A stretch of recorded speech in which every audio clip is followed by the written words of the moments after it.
Alhamdulillah alladzi arsala rasulahu bil huda wa dinil haqq liyudhhirahu 'ala ad-din kullihi walau karihal musyrikun. Wa ashhadu an la ilaha illallah wahdahu la syarika lah. Wa ashhadu anna Muhammadan 'abduhu wa rasuluhu la nabiyya ba'dahu. Allahumma salli wa sallim ala Muhammad wa ala alihi wa ashabihi wa man sara ala nahjihi ila yaumiddin. Ya ayyuhalladzina amanu ittaqullaha haqqa tuqatih wa la tamutunna illa wa antum muslimun.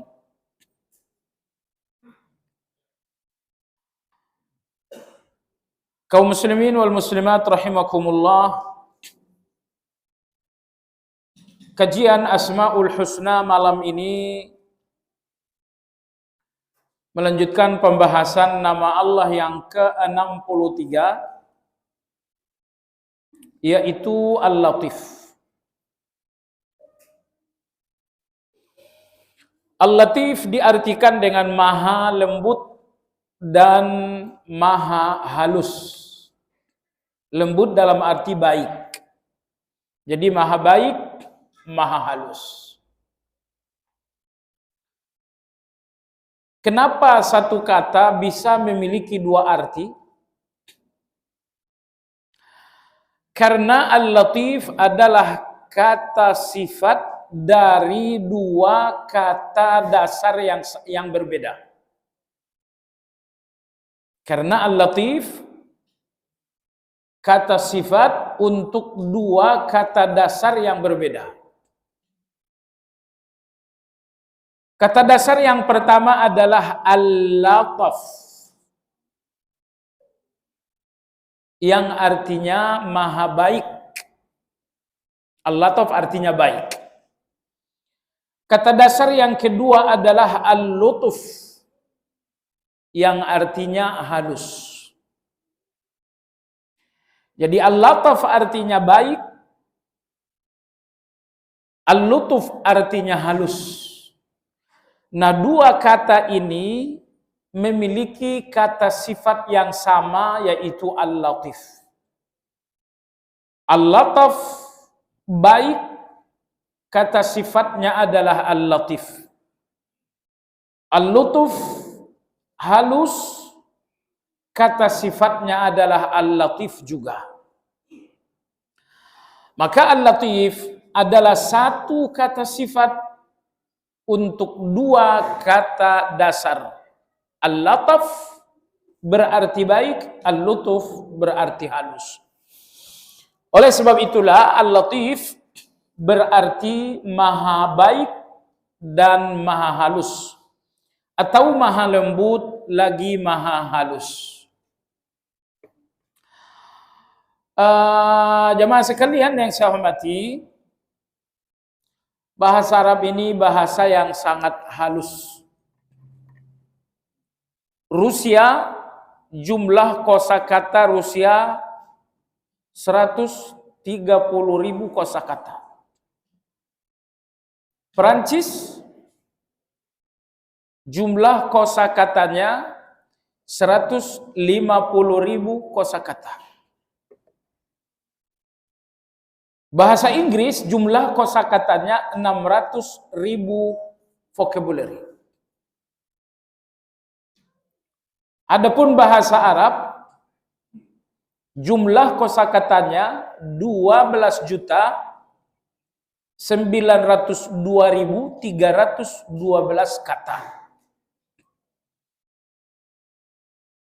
Jadi Anda tidak temukan bahasa dengan kosakata terkaya lebih dari bahasa Arab. 12.902.312. Makanya andai kata Allah turunkan bahasa Al-Quran dengan bahasa non-Arab, akan banyak maksud Allah yang tidak jelas. Karena bahasa non-Arab bukan bahasa yang kaya, bukan bahasa yang definitif. Makanya untuk betul-betul menjadi ahli dalam bahasa Arab, Anda wajib menguasai 6 ilmu. Nahu, saraf, bayan, ma'ani, badi', dan yang terakhir adalah arud. Saya belajar arud setahun, ujungnya saya nggak ngerti sama sekali. Arud ini ilmu khusus untuk membuat syair. Ya, jelaslah vocabulary kita sangat sedikit, belajar ilmu bikin syair untuk orang yang memang kaya dengan mufradat bahasa. Baik jamaah sekalian, saya ingin sampaikan bahwa bahasa Arab ini halus. Maka al-latif satu kata sifat tapi untuk 2 kata dasar yang berbeda. Al-lataf artinya baik, al-lutuf artinya halus. 2 kata dasar yang berbeda ini ternyata kata sifatnya satu, yaitu al-latif. Makanya al-latif berarti maha lembut dalam arti maha baik, juga berarti maha halus. Jemaah sekalian, saya kira kita sudah pernah mengawali pembahasan al-latif, namun saya ingin mempertajam lagi. Karena pada hakikatnya pembicaraan tentang nama Allah, pembicaraan yang gak ada ujungnya sama sekali. Kita bicara malam ini, ternyata besok perlu dipertajam, ternyata perlu dipertajam. Sampai dunia kiamat pembicaraan tentang Allah gak pernah betul-betul selesai. Kalau pembicaraan tentang Allah telah selesai, menunjukkan bahwa batas ilmu Anda sudah mentok.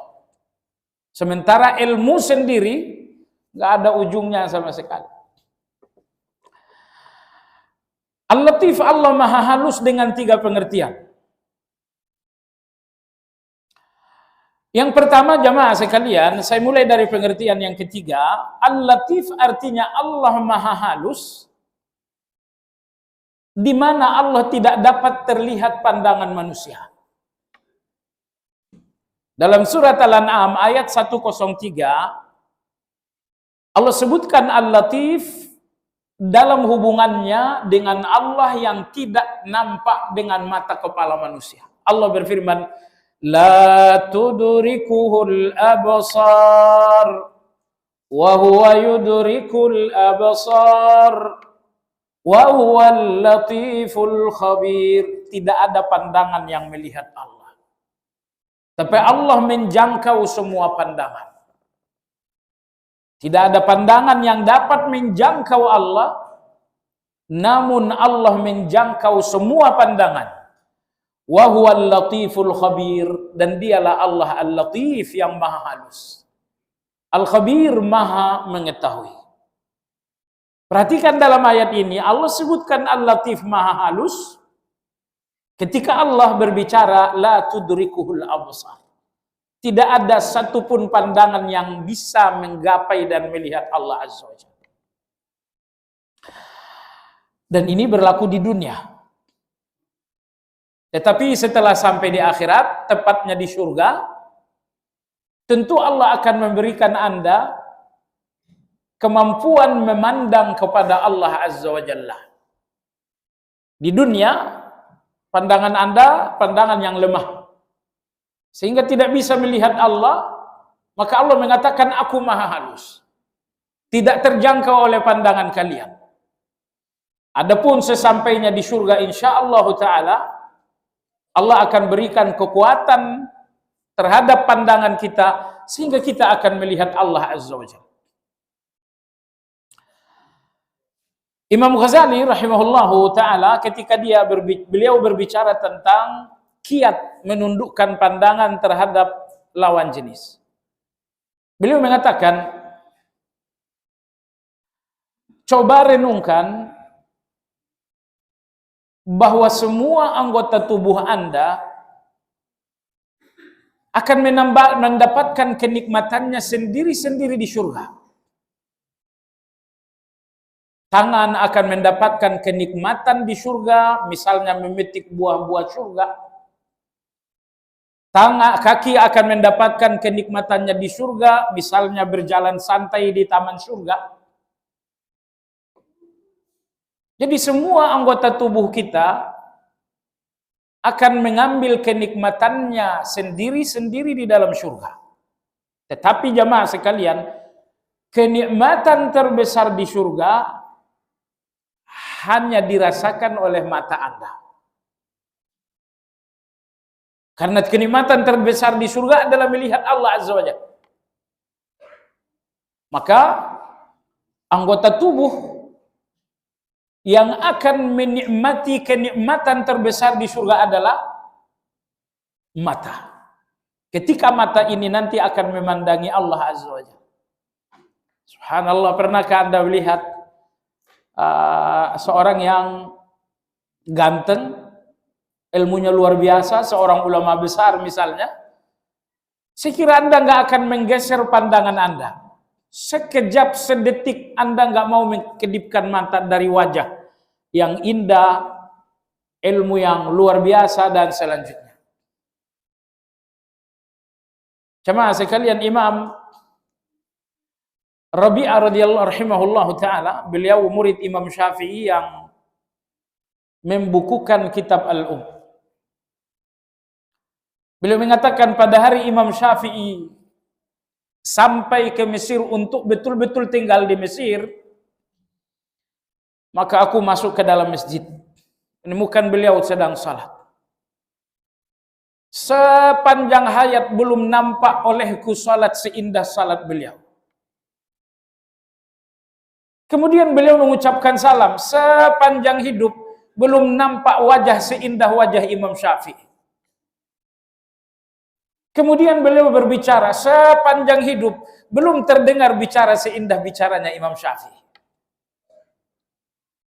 Kesaksian murid beliau Rabi'ah ibnu Abi Sulaiman rahimahullah ta'ala. Jadi maksud saya, betapa luar biasanya wajah yang sangat indah menyatu dengan ilmu yang sangat dalam, disertai dengan kata-kata yang sangat indah dari seorang Syafi'i rahimahullah. Nah, jadi saya hanya memberikan Anda satu perbandingan bahwa cobalah Anda melamun nanti menjelang tidur bahwa Anda akan memandangi Allah Subhanahu wa taala. Memandanginya, memandangi wajahnya yang begitu indah hingga surga Anda menjadi lupa dengan indahnya Allah Subhanahu wa taala. Surga yang indah, bidadari yang luar biasa, namun semuanya betul-betul terlupakan saat Anda memandangi wajah Allah.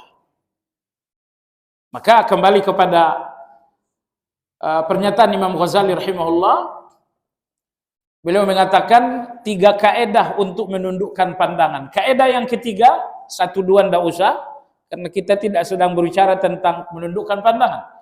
Kaedah yang ketiga, kata beliau, sesampainya di surga, seluruh anggota tubuh akan mengambil kenikmatannya sendiri-sendiri dari surga. Tapi kenikmatan terbesar di surga hanya untuk mata, yaitu memandangi Allah Azza wa Jalla. Maka beliau mengatakan, apabila Anda berpikir untuk melihat yang haram, melihat lawan jenis yang haram, video yang haram, foto-foto yang haram, saat Anda ingin menggunakan mata Anda untuk yang haram, berpikirlah bahwa ini mata akan Anda gunakan besok melihat Allah.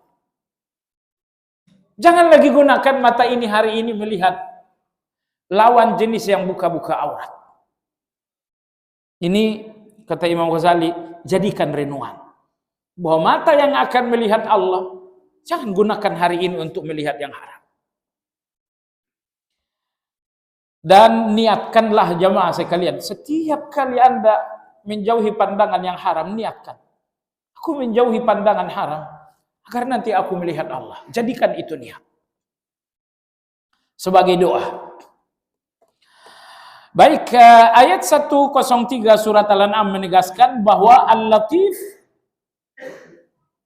Allah maha halus dalam arti Allah maha tidak nampak. Maha halus sehingga tidak nampak dengan mata kepala. Tetapi di dunia. Pengertian Al-Latif yang kedua, maha halus ilmu Allah Azza wa Jalla. Alhamdulillah thumma alhamdulillah. Ilmu Allah, ilmu yang maha halus, maka sebesar debu manfaat untuk Anda Allah tahu. Anda hanya mengetahui manfaat untuk Anda, maslahat untuk Anda, tapi secara kasar saja. Apa maslahat Anda hari ini? Anda bisa menyebutkan maslahat Anda hari ini, tapi hanya global. Nah, detailnya maslahat yang Anda butuhkan setiap harinya Anda nggak tahu. Tetapi Allah Al-Latif maha halus ilmu Allah Azza wa Jalla, sehingga meski sebesar debu, maslahat yang Anda butuhkan Allah mengetahuinya. Nah, disinilah kita berbahagia jemaah sekalian, bahwa kita memiliki Allah yang mengetahui kebutuhan kita walau sebesar debu. Karena Allah Subhanahu wa taala Al-Latif, maha halus ilmunya, sehingga tidak sebesar debu pun maslahat melainkan untuk Anda, melainkan Allah tahu. Sebaliknya, dan tidak sebesar debu pun bahaya untuk Anda, melainkan Allah Subhanahu wa taala tahu. Virus itu bahaya, anggaplah sebesar debu. Anda nggak tahu di mana virus itu. Tapi Allah Al-Latif yang maha halus ilmunya tahu di mana bahaya-bahaya yang mengancam Anda, walau bahaya itu hanya sebesar debu. Dan Allah yang maha halus ilmunya maha tahu pula di mana manfaat-manfaat yang Anda butuhkan, meski manfaat itu hanya sebesar debu.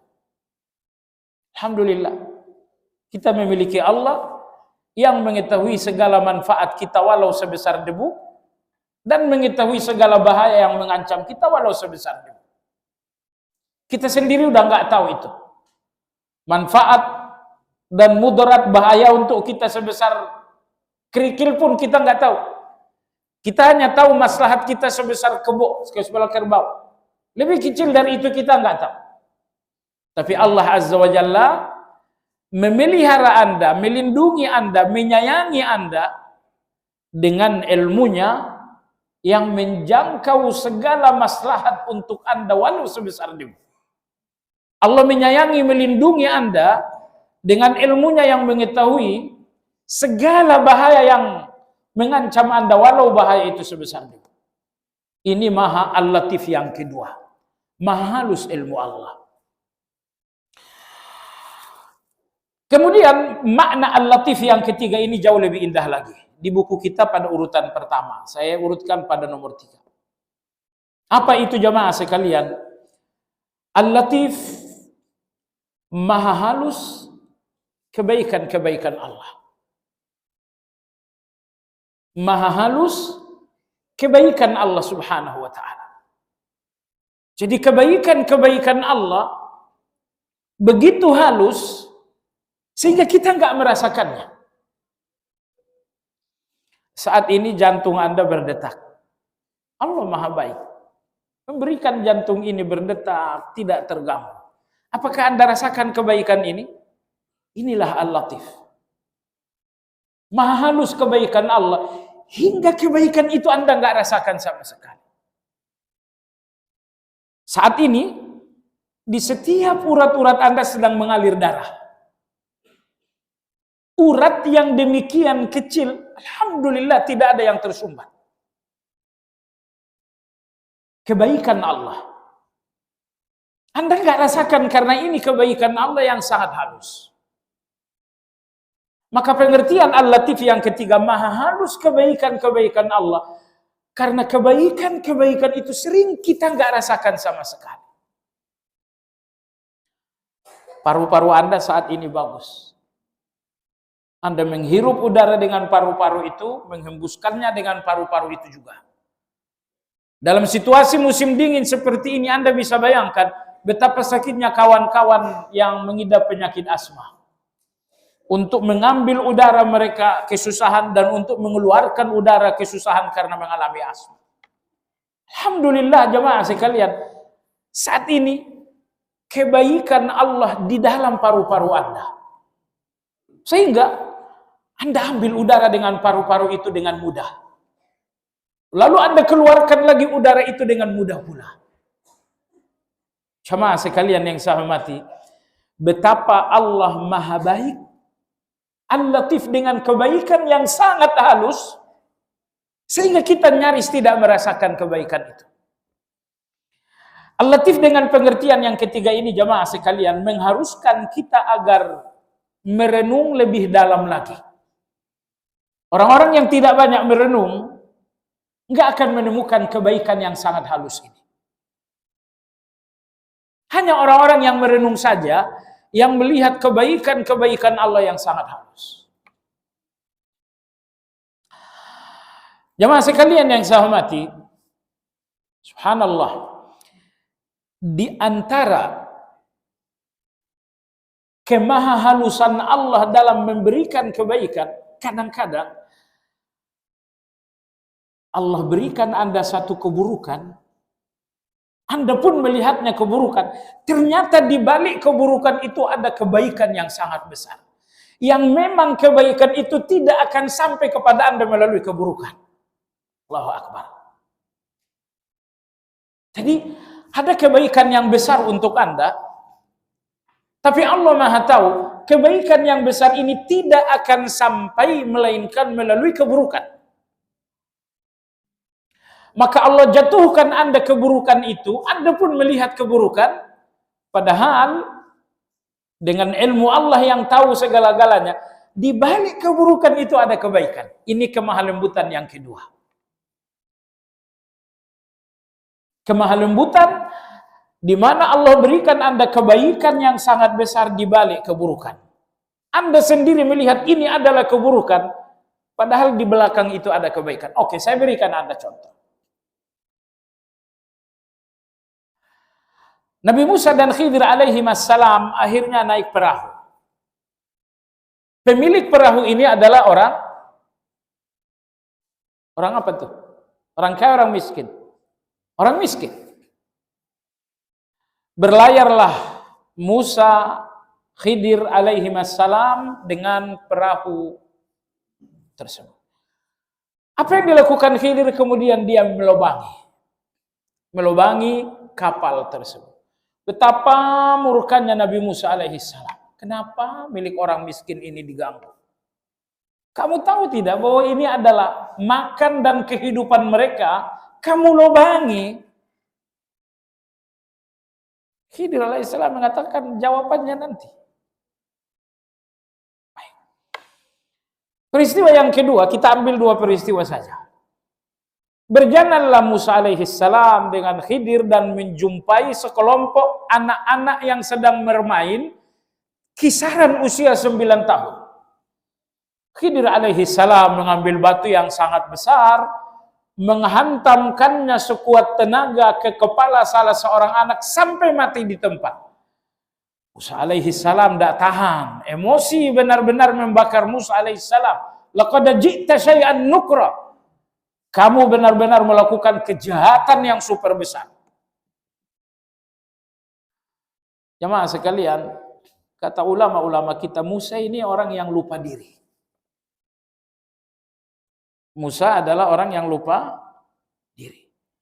Semua perjalanannya dengan Khidir adalah kehidupan Nabi Musa sendiri. Dulu ketika Nabi Musa berlayar, dia melubangi dan akan melihat bahwa ini kapal yang dilubangi akan bahaya. Musa, kenapa kamu lupa dulu waktu baik kamu juga dimasukkan oleh ibumu ke dalam kota, dihanyutkan di sungai, kamu bahaya nggak waktu itu? Tidak, kenapa sekarang kamu takut? Jemaah sekalian yang saya hormati, begitu juga dengan kasus yang kedua. Ya, ketika Nabi Khidir membunuh Musa, kenapa secepat itu lupa? Bukankah kau mantan pembunuh juga? Nabi Musa pernah membunuh kan? Baik. Baik, sekarang kita lihat jawaban Nabi Khidir alaihi salam. Wahai Musa, kapal itu memang milik orang-orang miskin. Aku terpaksa melobanginya karena di depan mereka ada orang-orang jahat yang berprofesi merampok kapal-kapal yang bagus. Kalau kapal itu tidak dilobangi, maka kapal itu akan dirampas. Pertimbangannya adalah mereka memiliki kapal yang berlobang, tapi mereka tetap pemilik, atau kapal tidak dilobangi tapi mereka tidak memiliki kapal lagi. Mana yang lebih bagus? Memiliki kapal yang berlobang atau enggak memiliki kapal sama sekali? Tentu saja memiliki kapal yang berlobang lebih baik daripada tidak memiliki kapal sama sekali. Coba lihat kebaikan Allah Azza wa Jalla. Ada satu kebaikan untuk orang-orang miskin, tapi kebaikan itu tidak sampai kecuali melalui keburukan. Melobangi kapal jelas keburukan. Tapi selamatkah kapal ini kalau tidak dilobangi? Selamat tidak? Nyatanya kapal ini nggak selamat kalau tidak dilobangi. Perjalanan hidup kita sering sekali seperti ini. Bahwa banyak kebaikan tidak menemukan jalannya untuk Anda kecuali melalui pintu keburukan. Maka Allah pun menempatkan Anda di depan pintu keburukan tersebut. Allah tahu Anda akan menangis karena ini adalah pintu keburukan, tapi Allah Maha tahu bahwa di balik pintu keburukan tersebut ada kebaikan yang memang kebaikan itu tidak akan menemukan jalannya untuk Anda kecuali pintu keburukan. Anak kecil yang dibunuh oleh Nabi Khidir.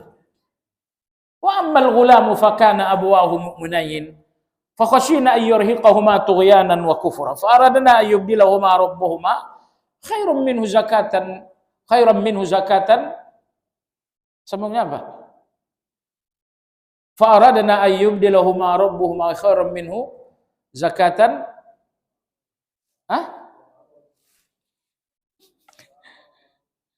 Kalau ditodong begini pada nggak bisa. Saya yakin kalau Anda baca di awal tahu. Baik, intinya begini. Adapun anak itu, wahai Musa, sengaja kita bunuh. Pembunuhan ini kematian untuk satu orang.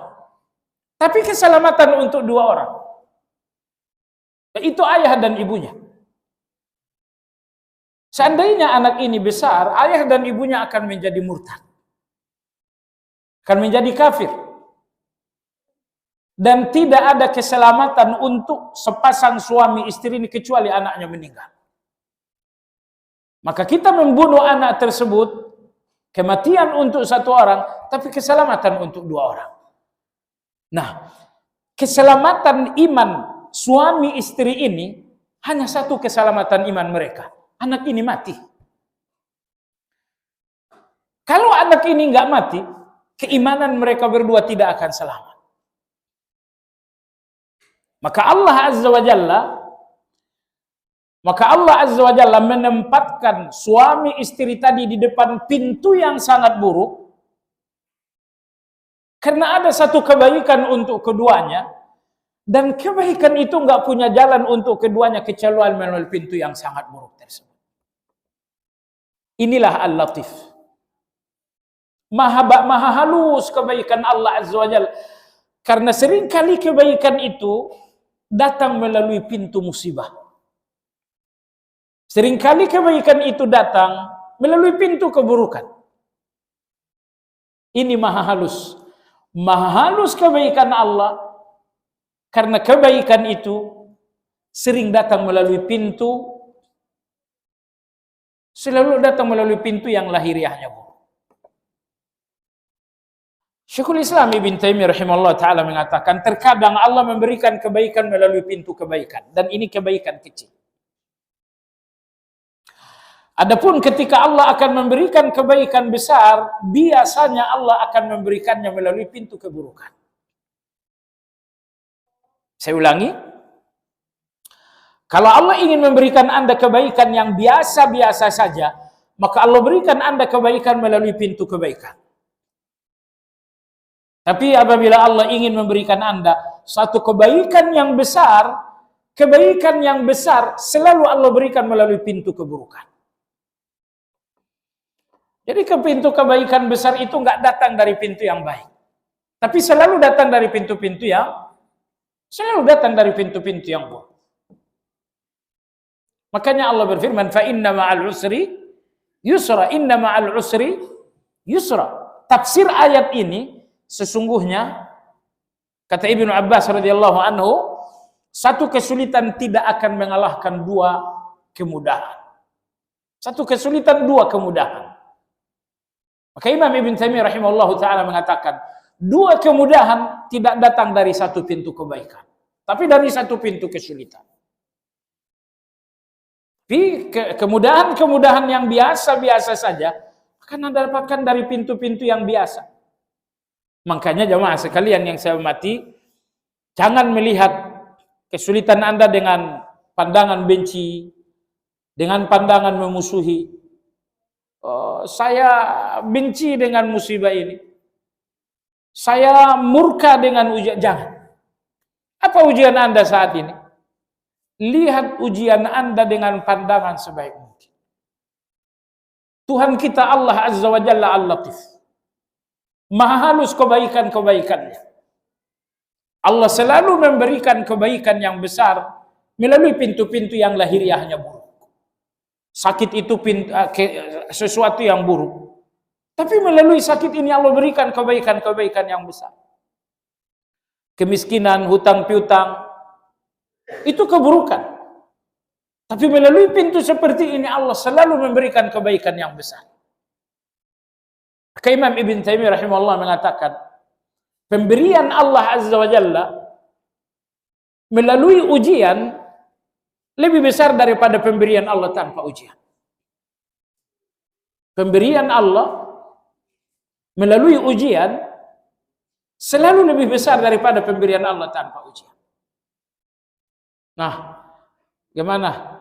Saya berikan Anda dua pilihan. Anda ingin pemberian kecil tapi nggak ada ujian, atau Anda ingin pemberian besar tapi ada ujian. Anda pilih yang mana? Allah Maha Bijaksana. Allah pergilirkan keduanya sesuai dengan kebijaksanaan. Ada saat Anda dapatkan kebaikan-kebaikan kecil tanpa ujian. Tapi ada saat Anda dapatkan kebaikan-kebaikan besar tapi melalui ujian. Enggak selamanya Anda hanya dapatkan kebaikan kecil tanpa ujian, dan tidak selamanya Anda dapatkan kebaikan besar melalui ujian. Tapi Allah yang Maha Bijaksana menggilirkan keduanya penuh dengan kebijaksanaan. Terkadang sampai kepada Anda kebaikan kecil memang, tapi Anda tidak dalam ujian. Tapi terkadang Allah berikan Anda kebaikan yang sangat besar, namun sebelumnya Allah Subhanahu wa taala menguji terlebih dahulu. Itulah tadi Al-Latif. Anda lihat betapa kebaikan Allah berikan kepada para nelayan, tapi melalui keburukan, yaitu kapal mereka dilubangi terlebih dahulu. Dan memang kebaikan dalam hal ini keselamatan kapal, tidak mungkin keselamatan itu tanpa dilubangi. Ini warna mayoritas ujian kita. Jamaah sekalian, terjadi perang Badar. Pada malam perang Badar, semua sahabat tertidur. Nyenyak, pulas. Lebih pulas lagi bahwa semua sahabat malam itu mengalami mimpi basah. Jadi tidurnya nyenyak, mimpinya basah. Ada apa ini? Inilah Al-Latif. Maha halus kebaikan Allah. Esok para sahabat ini akan berjihad. Maka Allah berikan mereka tidur yang pulas agar besok mereka betul-betul energi. Sebab kalau malam ini mereka begadang, nggak bisa tidur, besok akan loyo dalam jihad. Tapi tidak, besok jihad dan mereka akan menang, sehingga Allah kirimkan mereka tidur yang membuat mereka di dalam jihad benar-benar energik. Oke, itu tidurnya. Tidur itu untuk tubuh mereka energik dalam jihad. Bagaimana dengan mimpinya? Allah berikan mereka mimpi untuk melenyapkan rasa takut dalam hati mereka. Bagaimanapun Abu Bakar radhiyallahu anhu, Umar radhiyallahu anhu, dan semua para sahabat manusia, rasa takut ada dalam kemanusiaan mereka. Namun bagaimana Allah melemahkan rasa takut mereka? Allah berikan mereka mimpi. Coba lihat jamaah sekalian, betapa maha halusnya kebaikan Allah ketika Allah berikan mereka tidur yang sangat nyenyak dan mimpi basah. Sekilas kita nggak melihat kebaikan Allah, tapi ini kebaikan yang luar biasa.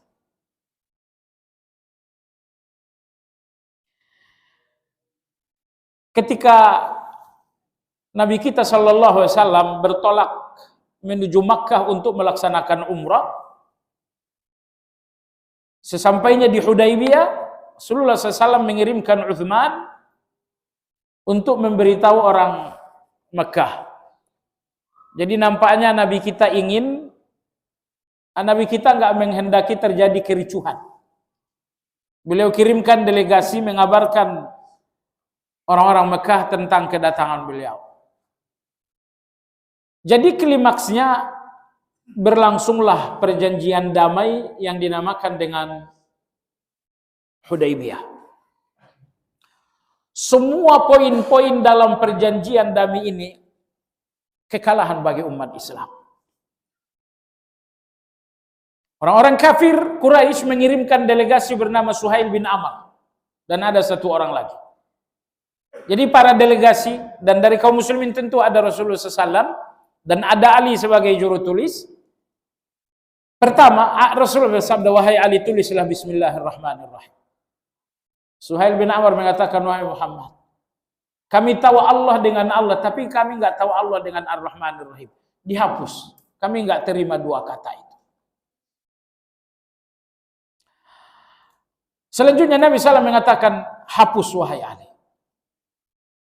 Berikutnya Nabi mengatakan, wahai Ali, tulislah, ini perjanjian antara Muhammad Rasulullah dengan penduduk Makkah. Suhail bin Amr mengatakan, ya kalau kami mengakui kamu sebagai Rasul, tidak perlu kita janji damai. Dihapus Rasulnya karena kami nggak mengakui kamu sebagai Rasul. Kekalahan yang kedua. Kekalahan yang ketiga, apabila ada umat Islam yang datang ke Mekah boleh dibunuh, tapi kalau ada orang Mekah yang datang ke Madinah wajib dikembalikan. Kekalahan lagi bagi umat Islam. Tapi Nabi SAW menerima 1, 2, 3. Umar radhiyallahu anhu tak kuat menahan emosi. Beliau mengatakan, ya Rasulullah, anardat dani'ata lidinina. Kenapa kehinaan ini Anda terima ya Rasulullah? Nabi kita diam. Umar radhiyallahu anhu menjumpai Abu Bakar. Wahai Abu Bakar, kenapa beliau terima kehinaan ini? Abu Bakar mengatakan, wahai Umar, bukankah beliau mendapatkan wahyu? Kata Umar, iya. Kalau beliau mendapatkan wahyu, berarti beliau tidak keliru menerima segala konsekuensi tersebut. Jemaah sekalian yang saya hormati, para sahabat tadinya telah letih menempuh perjalanan 450 kilo dan ternyata gagal untuk umrah. Mereka letih. Sampai-sampai Umar radhiyallahu anhu mengatakan, ya Rasulullah, Anda yang mengatakan kita akan umrah. Kata Nabi, iya. Dan sekarang kita pulang. Kata Nabi, iya. Wahai Umar, aku mengajak kalian umrah. Tapi saya nggak katakan bahwa kita akan umrah sekarang. Oh, Masya Allah, antara Nabi SAW dengan Umar terjadi si tegang. Bukan Rasulullah SAW, tapi Umar yang si tegang dengan Nabi SAW. Di kemudian hari Umar radhiyallahu anhu mengatakan, seandainya aku baru masuk Islam setelah hari itu. Kenapa beliau berkata begitu? Beliau menyesal atas sikapnya yang bersitegang dengan Nabi SAW, sehingga beliau melihat tidak mungkin taubat menghapus dosa beliau kepada Nabi SAW. Maka beliau mengatakan, seandainya aku baru masuk Islam setelah hari itu. Karena hanya Islam itu yang menghapuskan dosa. Kalau taubat tidak bisa menghapuskan dosa. Ini menurut beliau. Intinya jemaah sekalian, coba lihat Al-Latif. Kembalilah sahabat ridwanullahi alaihim bersama Rasulullah ke Madinah dengan hati yang sangat letih karena poin-poin perjanjian sama sekali nggak menguntungkan mereka.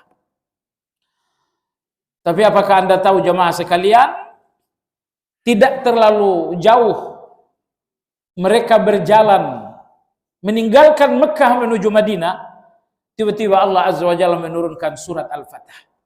Allah berfirman, "Inna fatahna laka fatham mubina liyaghfira lakallah ma taqaddama min dhanbika wa ma ta'akhkhar wa yutimma ni'matahu 'alaika wa yahdiyaka siratan mustaqima." Sampai akhir. Satu surat penuh turun saat itu. Surat ini turun dan Rasulullah membacakannya kepada para sahabat. Apa yang terjadi jemaah sekalian?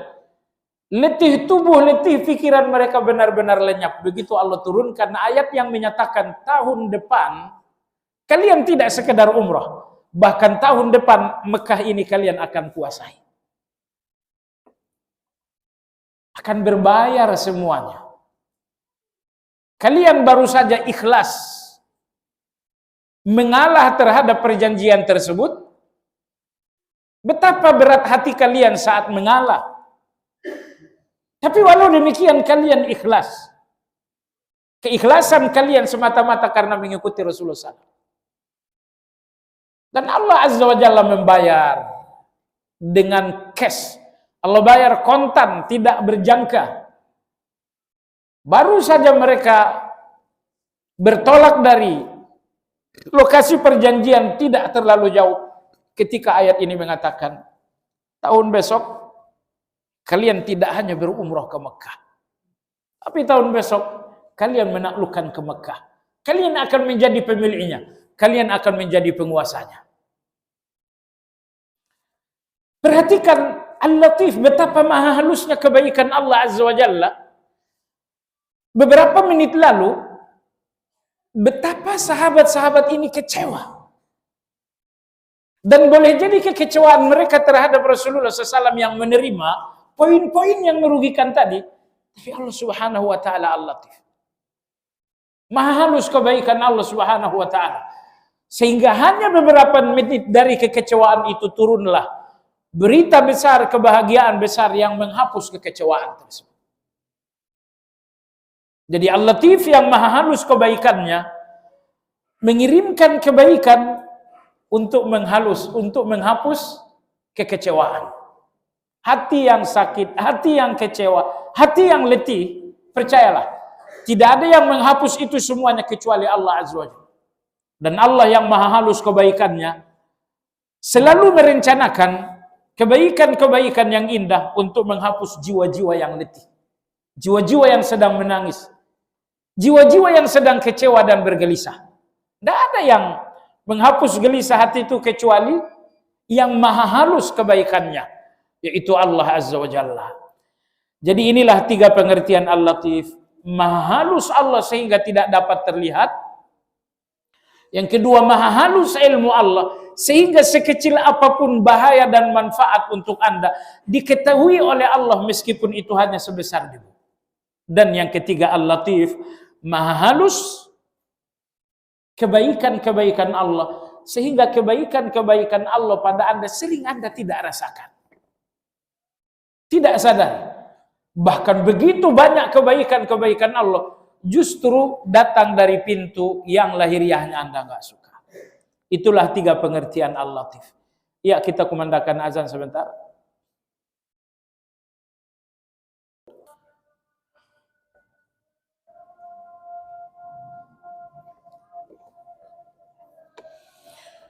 Ya, jemaah sekalian yang saya hormati, saya ingin tambahkan sedikit contoh betapa halusnya kebaikan Allah Azza wa Jalla.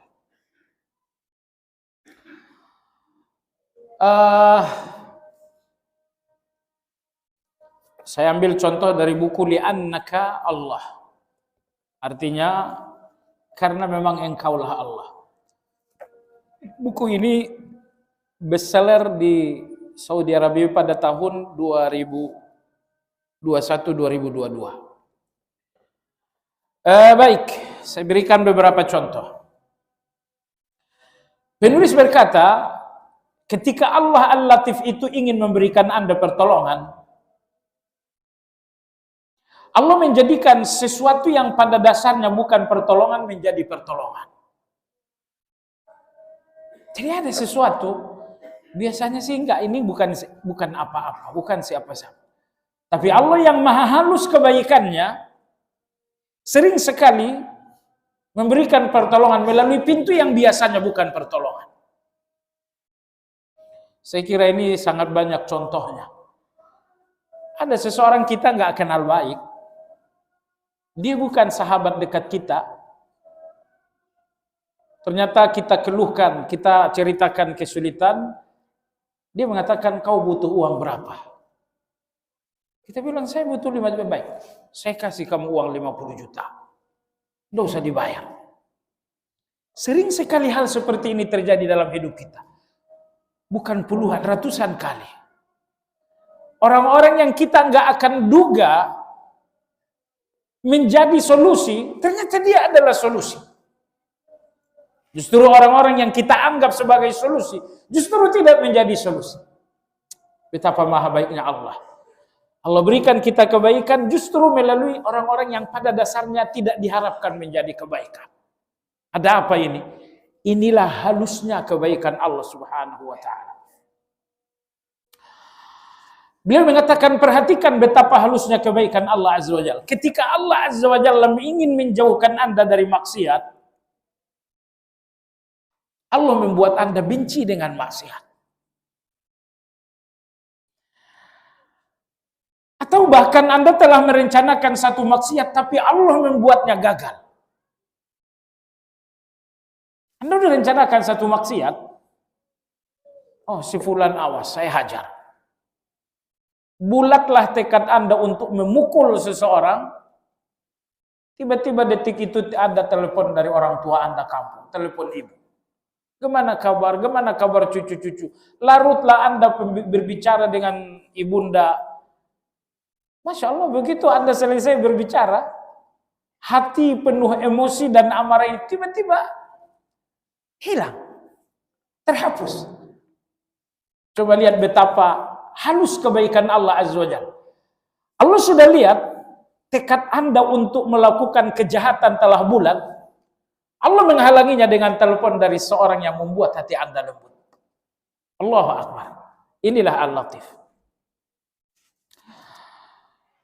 Penulis mengatakan, ketika Allah ingin Nabi Yusuf alaihi salam keluar dari penjara, Allah tidak mengeluarkan Yusuf dari penjara melalui lubang.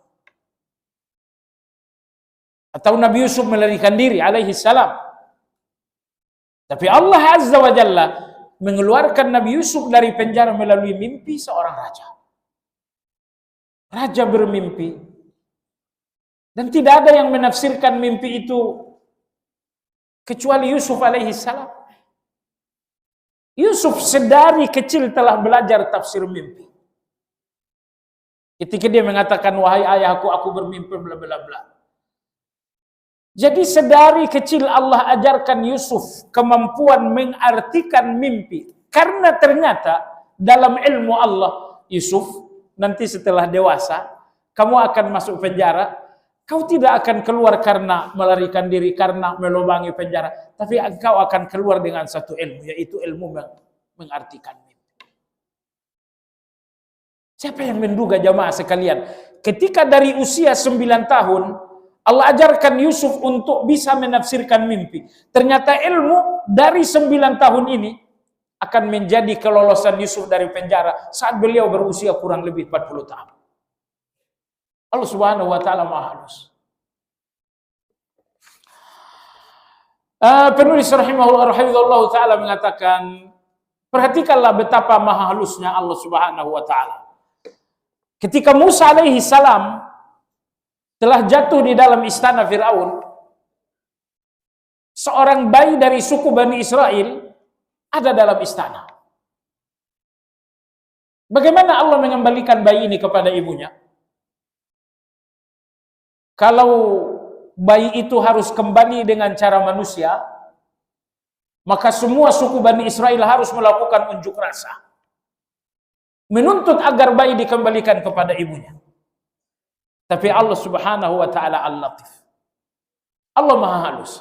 Allah punya cara yang sangat halus dan sangat indah. Maka begitu sampai di istana, ternyata Musa alaihi salam menolak semua air susu, dan bayi istana ini sama sekali tidak mau kecuali air susu seorang ibu yang tak lain adalah ibunya dari Musa alaihi salam. Jadi bagaimana Allah membuat bayi ini menolak semua air susu? Hanya cara halus Allah agar Musa kembali kepada ibunya. Itulah Al-Latif. Maha halus kebaikan Allah Subhanahu wa ta'ala. Anda tahu jamaah sekalian, 4 tahun Rasulullah sallallahu alaihi wasallam diasingkan dan diisolir di satu tempat yang bernama Hayyul Muttalib. Nabi dan para sahabat tidak boleh melakukan kontak ekonomi, bahkan kontak pernikahan. Seandainya pun para sahabat punya uang, di Mekah nggak ada yang mau berjual beli. Sampai Nabi kita alaihi salatu wasallam para sahabat tidak sekedar makan rumput, tapi makan rumput-rumput yang berduri, yang kambing saja tidak makan rumput itu. Rumput itu hanya dimakan oleh unta. Dan tidak ada pilihan bagi Nabi dan para sahabat kecuali harus makan rumput berduri tersebut. Jamaah sekalian, ketika Allah Azza wa Jalla ingin membatalkan isolasi yang disepakati oleh orang-orang Quraisy, jamaah sekalian, di Mekah terdiri dari 15 kabilah. Semuanya sepakat untuk mengisolir Nabi SAW. Tapi bagaimana Allah Azza wa Jalla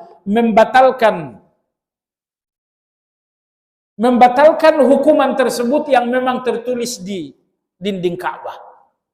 Di dinding Ka'bah ditulis, tidak boleh berjual beli dengan Muhammad dan dengan pengikutnya. Tidak boleh menikahkan putra dan putri kepada orang yang mengikuti Muhammad. Dan banyak lagi poin-poin ditulis, dilengketkan di Ka'bah. Bagaimana hukuman ini berakhir? Apakah berakhir dengan protesnya Nabi dan para sahabat? Tidak. Allah Maha Halus. Allah telah siapkan cara halus dan indah untuk hukuman ini berakhir. Maka Allah Azza wa Jalla membuat papan pengumuman itu dimakan oleh rayap sehingga hancur, dan ini menandakan bahwa hukuman kepada mereka telah berakhir. Allah Subhanahu wa taala Maha Halus. Kadang-kadang Anda bertekad untuk sholat malam, dan Allah lihat tekad tersebut, maka begitu sampai di 3:30 Anda tidak bangun juga. Apa yang Allah lakukan? Allah yang Maha Halus tiba-tiba membuat Anda betul-betul harus ke kamar mandi. Bahasa kitanya, Allah membuat Anda kebelet. Setelah Anda lihat jam, ternyata jam 3:30, ya Allah. Allah sengaja membuat Anda kebelet. Cara harus Allah bahwa Anda harus sholat malam. Tidurlah Anda nyenyak sekali, hujan baru saja turun. Tapi Allah ingin Anda sholat malam. Tiba-tiba jam 3:30, anak kecil Anda menangis, menangisnya juga kencang sekali. Anda melihatnya menangis, tapi ketika tangisan itu Anda hubungkan dengan waktu yang ternyata jam 3:30, ternyata tangisan ini hanya cara Allah untuk Anda bangun melakukan salat malam. Jadi sangat banyak hal-hal yang menurut kita kebetulan, tapi ternyata bukan kebetulan. Allah yang Maha Tahu tidak pernah memberikan satu peristiwa yang sifatnya kebetulan. Demikian kajian kita, mudah-mudahan bermanfaat. kita sudahi dengan zikir kafaratul majlis. Subhanakallahumma bihamdika asyhadu an la ilaha illa anta astaghfiruka wa atubu ilaik. Alhamdulillahirabbil alamin. Assalamualaikum warahmatullahi wabarakatuh.